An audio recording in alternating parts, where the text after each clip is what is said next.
Hello, today we'll be taking a look at the Sony A7 full frame censored camera. It's a 24.3 megapixel sensor, and as I say, unlike the APS-C sensors, this is full frame, so it's a lot bigger than the APS-C sensor, which you'd find in like the Sony A6000, the 6300, 6500 and what have you. So I wanted to see, although I've got many cameras, I've got the 1-inch sensor cameras and I've got many others, I thought I want to see what a full frame sensor camera can produce. I've not had one, so I thought they're cheap enough to buy now, let's go and get one. I purchased it with the, the 28 to 70 kit lens. I've read reviews, it's not a particularly good lens, but I tell you what, I've had this now, this is the second day I've had this, and yesterday when I got it, I took it out into the garden and took some test shots. I was blown away by how good this kit lens is. Very, very pleased with these results. Just mucking about in the garden, you know, pin sharp, beautiful sharpness. Where you won't be able to see that, but it's absolutely beautiful sharpness. Loving it, you know. Now, the other thing I wanted to see, with the full frame sensor, you can get lovely bokeh. Not quite so easy to achieve with this particular lens because it's f3.5, 5.6. I'm not sure what that is. Yeah, 3.5 at its widest to 5.6 at the telephoto. So you can't get like a nice f1.8, f2.8. But the bokeh, if you get it right, the bokeh is beautiful. It's really good. And it's actually a nice lens. It does produce beautiful images, really, really nice, sharp images. So full marks to Sony. They produced a very, very nice piece of kit. Now this camera, although it's full frame, is mirrorless, so you can adapt it for putting on many other types of glass. You can get adapters for Canon, for Nikon, a whole range of different lenses, and also the old style lenses. The other thing that I like about it, and one of the reasons I purchased it, Sony are very good at backward compatibility. Now, what I mean by that is the batteries for this camera are exactly the same as what my RX10 takes and my A6000. The adapter for getting sound into it is this XLR K2M adapter, and it works a treat. That slots straight on the top, just as it does on my Sony RX10 Mark II. So I can use this for video and I can use it for stills. So I'm chuffed to bits about that. The other thing that is really nice about it, it will take, as it's an E-mount, it will take the E-mount lenses, E-mount glass. You have to be a little bit cautious when you're using a conventional E-mount lens on. Although it fits, it's absolutely fine. This is one of the G series ones, so this is one of the more expensive E-mount lenses. But the only downside with APS-C glass, it converts it to crop mode. So you're losing a lot of megapixel. It's dropping it down from 24.3 to I think around about 10. So it's kind of pointless for stills to do that. You wouldn't really want to do that because it's pointless. But for video, that's a different ball game. Video, it doesn't matter. You're still going to get the lovely results, the lovely bokeh and what have you by using your existing E-mount glass. So I will be doing some tests with that just to see how well this functions as a video camera, actually, with the old E-mount, not old, but with the E-mount glass. It shoots, let's get, well, we're on the subject of video. It shoots full 1920 by 1080 full HD in the AVCHD codec.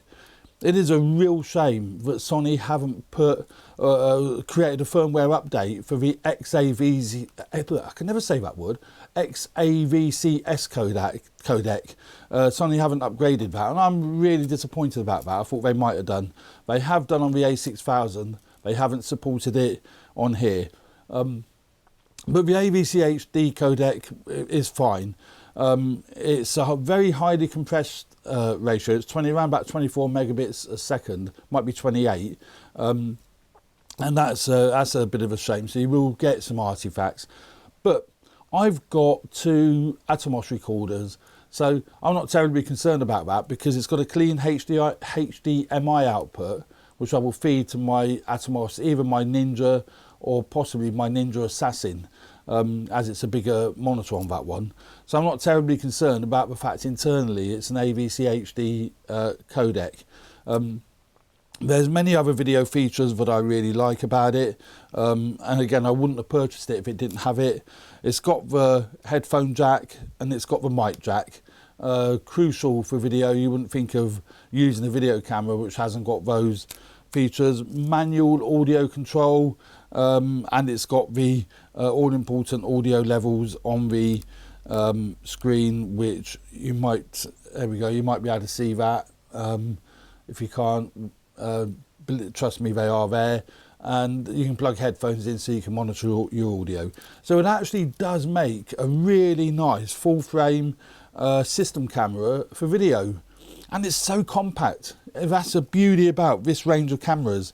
It is so compact. Considering this is full frame, you would never really think of it as full frame because it's so compact. You know, it's very light but beautifully made. The construction of it is absolutely superb, and I found that with all the Sony kit, it is so well made. There is a bit of a play in the, maybe because this is a cheap lens, there's a bit of a play there, but nothing drastic. It all works fine. It's got all your normal modes for photography, your PASM modes there. It's got exposure compensation, the 2 dials for aperture, shutter speed, etc, all the normal things that you expect to find on a pro camera. They have only put one SD card slot on the body.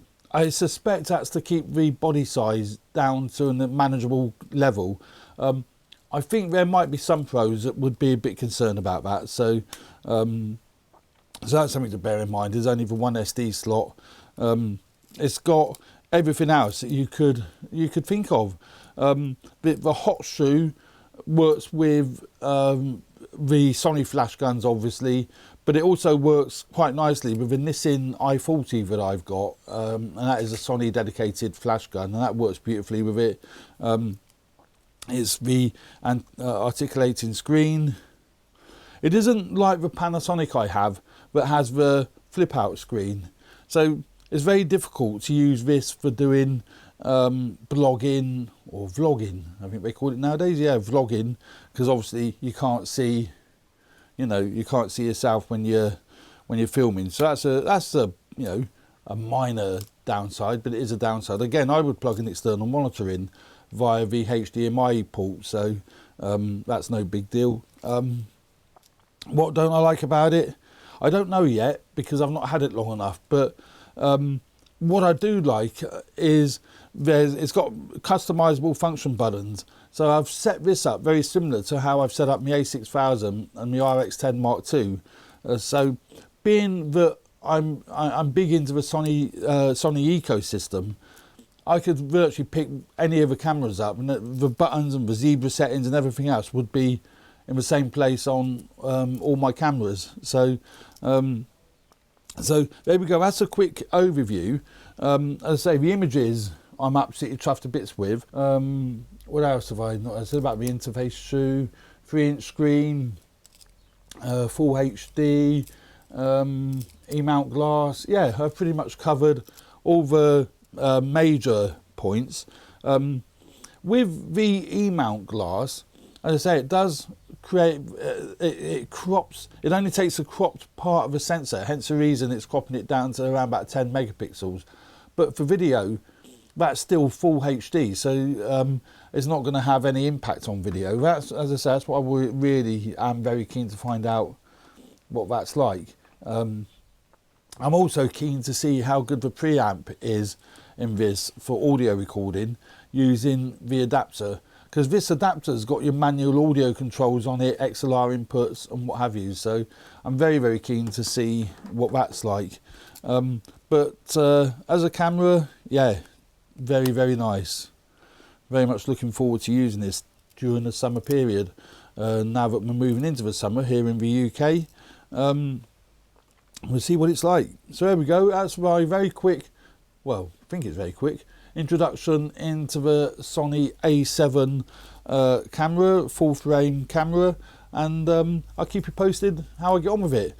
If you do like my reviews, I'd very much appreciate you hitting the like button and subscribing. It means a lot to me, makes it well worthwhile doing them. So many thanks for that. Hope you enjoy it, and see you on the next review. Thanks very much. Bye for now.